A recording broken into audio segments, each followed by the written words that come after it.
बातमी पुण्यातून एक धक्कादायक प्रकार समोर आलाय।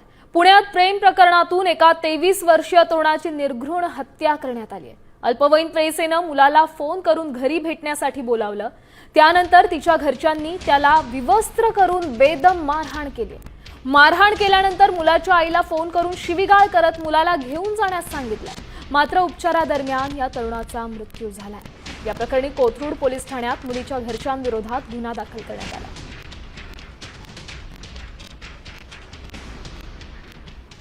अतिशय संतापजनक अशी ही घटना पुण्यात घडलेली आहे। मुलीच्या प्रियकराचा मुलीच्या घरच्यांनी कशा पद्धतीने अमानुषपणे मारहाण करून त्याची हत्या करण्यात आली आपण पाहतोय।